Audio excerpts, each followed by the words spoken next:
Hello, welcome to this video. My name's Dan, aka Lucin. I'm a music producer and songwriter, and today I'm going to be reacting to the Gwynny. It's my housemate's name. The Grammys winners and losers, and I'm going to be telling you who should have won. Okay, let's go.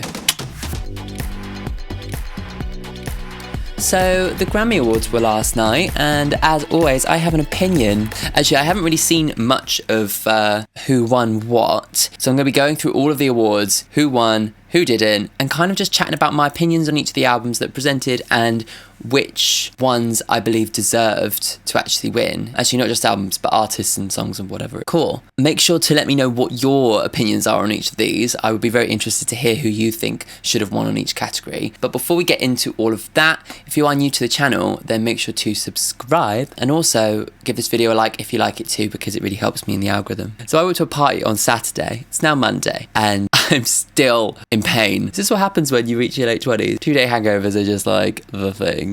Okay, so I won't be doing every single category because there's about 58,000. Jesus, why are there so many categories? Okay, so we have Best Duo Group Performance, and the winners were Doja Cat featuring SZA for Kiss Me More. The other options were Higher Power by Coldplay, Butter by BTS, Lonely by Justin Bieber, I Get a Kick Out of You, Tony Bennett and Lady Gaga. Oh. I think I'd agree with this, actually.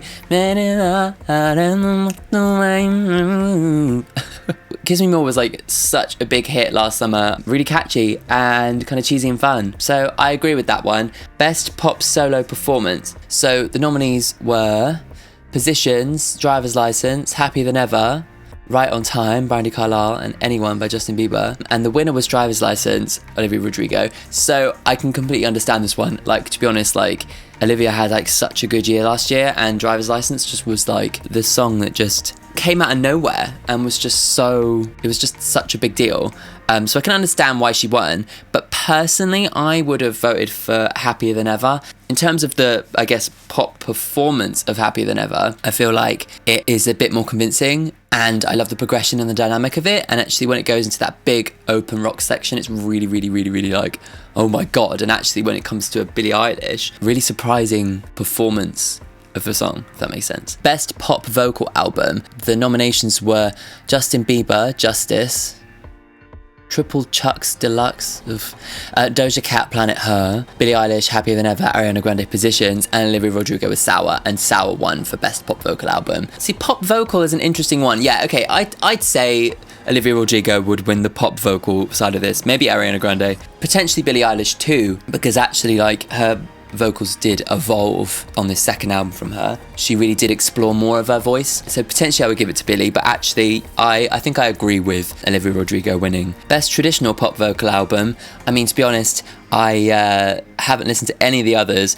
but Tony Bennett and Lady Gaga, I'm so glad I won, obviously. I mean, it's beautiful because I think like so many people underestimated her as a vocalist for such a long time. And I think it was like when she did the Sound of Music cover, I think it was maybe the Grammys one year, and suddenly people were like, oh my god, she can actually sing. It's like, yeah. But like when you actually hear her do jazz, you can really understand like her freedom of vocal is beautiful. She's got this kind of raspy thing going on. She's super playful and super fun with it. She just has like such power in her voice too. And like Tony Bennett's Swan Song, it's really, really lovely for them to have this win. Best New Artist. Okay, so we have Saweetie, Arlo Parks, The Kid Laroi, Japanese Breakfast, Glass Animals, Phineas, Baby Keem, Jimmy Allen, Arut, Afjab, and Olivia Rodrigo, with the winner being Olivia Rodrigo. Yeah, I agree with that. I think as a brand new artist, I feel like a lot of these, I wouldn't necessarily say they were brand new, but in terms of like setting the world alight, I think that she really did come out of nowhere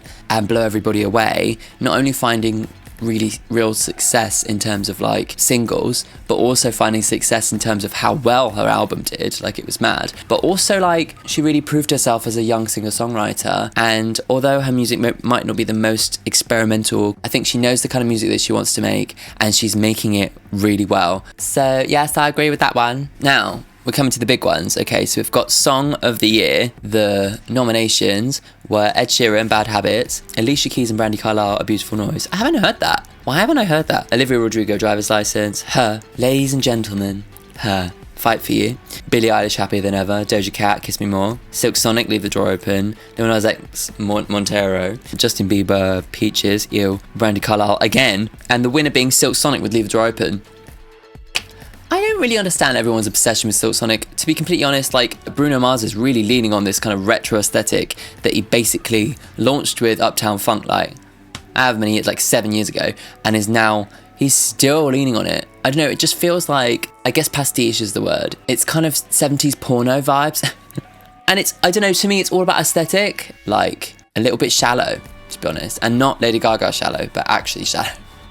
I don't agree with Song of the Year being Silk Sonic because, yeah, I mean, it's fine, but, like, there's no depth to it. Out of the songs that I know and that I've loved from this year, I would give Song of the Year to Happier Than Ever. The one song on that list that really is exciting and different because it has this real kind of slow build of a thing. Starts off really kind of intimate and quiet and standard Billie affair, and she just completely blows it out the water, pardon the pun from the music video, and just goes to a completely new place with it, and it's just so effective in the way that it's built and produced. If you want to check out what my song and album of the year was for last year, I actually did a whole video on it in December, the Weepy Awards.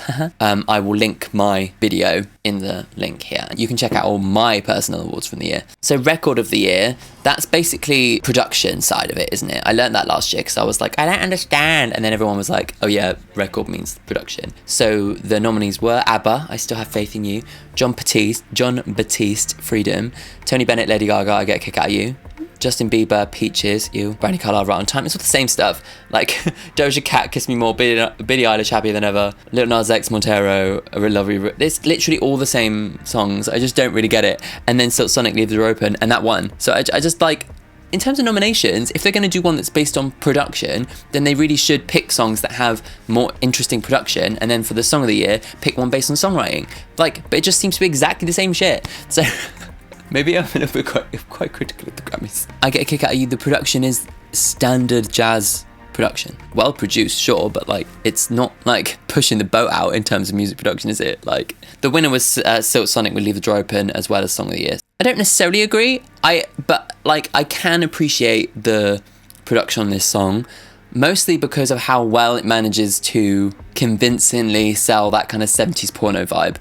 I think that is probably, like, where actually maybe I would agree, but actually personally I would have given this to Happier Than Ever as well. Part of what makes that song so convincing is the production and how it starts off very small and grows. It builds up that tension to a point where it's so satisfying when she really does like blow it out and go to this crazy rock bit. So as much as I can appreciate that Silk Sonic is well produced, I probably would have given this to Happier Than Ever as well, just because it's something really unique and didn't necessarily rely on old stuff to get its kicks. Okay, so the nominations for Album of the Year: John Batiste, We Are, Tony Bennett and Lady Gaga, Love for Sale, Justin Bieber, Justice, Doja Cat, Planet Her, Billie Eilish, Happier Than Ever, Olivia Rodrigo, Sour, Lil Nas X, Montero, Her, Back of My Mind, Kanye West, Donda, and Taylor Swift, Evermore.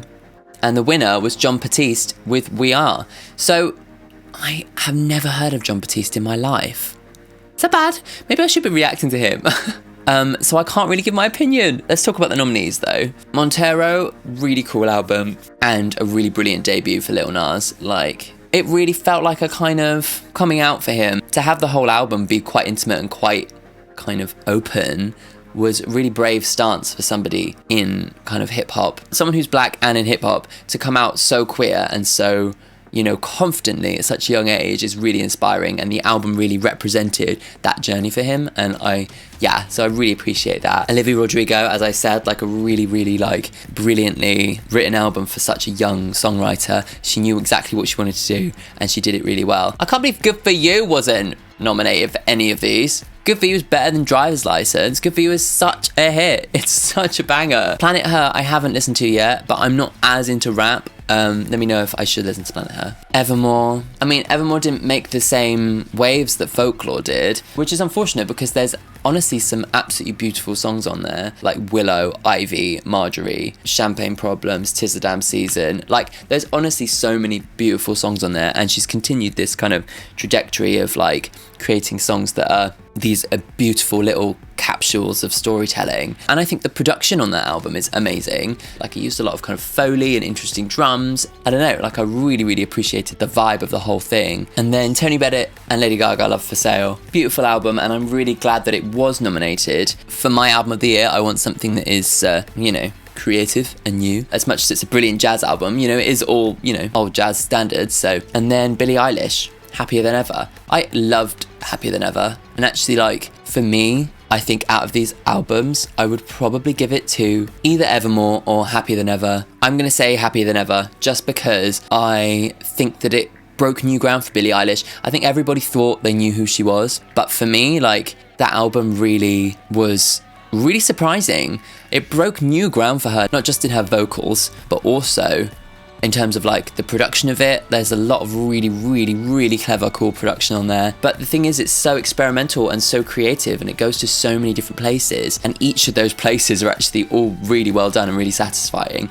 You know, you have like a bossa nova, which is so good, and you've got like Male Fantasy, which is this like acoustic, beautiful acoustic ballad about like the male gaze. You've got Happier Than Ever that I've spoken about loads. Oxytocin, which is just like hits you around the face. Then you got something like Goldwing, which is like starts off, what is it, like a old hymn that just expands into this like super cool groove. It's just like, it's super creative and super different and like broke new ground for Billie. And I'm so glad that she managed to break out of the kind of mold that she'd made for herself with her like success in album 1, and actually come back and with an album, a second album that for me was better than the first. So yes, my Grammy would have gone to Billie Eilish. There you go, there's all my opinions on all the big categories of the Grammys. Let me know what your opinions are and who you would have given for each category. I'd love to hear all of your thoughts and feelings. So yeah, make sure to leave a comment. If you haven't already, make sure to subscribe. If you haven't already, make sure to go to the Patreon and check out the Patreon. You can watch all my videos ad-free on Patreon, so click on the link there to check out that, and make sure to like this video as well. Cool, I will see you Friday for my Britney reaction. Cool, bye.